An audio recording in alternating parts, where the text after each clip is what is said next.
ഇപ്പം നമ്മൾ പഠിച്ചുകൊണ്ടിരിക്കുന്നത് ബിൽഡിംഗ് മെറ്റീരിയൽസിലെ സ്റ്റോൺ എന്ന പാർട്ടാണ്. അതിൽ തന്നെ സ്റ്റോണിൻ്റെ ക്ലാസിഫിക്കേഷനാണ് നോക്കിക്കൊണ്ടിരിക്കുന്നത്.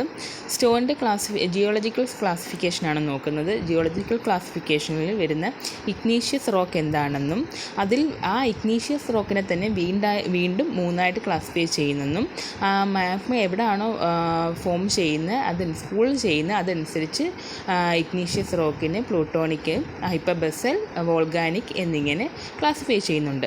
അതിൽ തന്നെ പ്ലൂട്ടോണിക് എന്താണെന്ന് നമ്മൾ നോക്കിക്കഴിഞ്ഞു. ഇനി അടുത്തതായിട്ട് ഹൈപ്പർബസൽ റോക്ക് എന്താണെന്നാണ് നോക്കുന്നത്. ഹൈപ്പർബസൽ റോക്ക് എന്ന് വെച്ചാൽ മാഗ്മ കൂൾ ചെയ്യുന്നത് ഷാലോ ഡെപ്തിലായിരിക്കും. അതിൻ്റെ കൂളിംഗ് എന്ന് പറയുന്നത് ക്വിക്കായിരിക്കും. അതുമൂലം ഉണ്ടാകുന്നത് റോക്ക് എന്ന് വെച്ചാൽ ഫൈൻ ഗ്രെയിൻഡ് ക്രിസ്റ്റലിൻ സ്ട്രക്ചർ ആയിരിക്കും റോക്കിൻ്റെ സ്ട്രക്ചർ എന്ന് പറയുന്നത്. അതിൻ്റെ ഒരു എക്സാമ്പിളാണ് ഡോളറൈറ്റ്. അടുത്ത ക്ലാസിഫിക്കേഷൻ അടുത്ത ക്ലാസ്സിൽ പറയുന്നതാണ്. Thank you.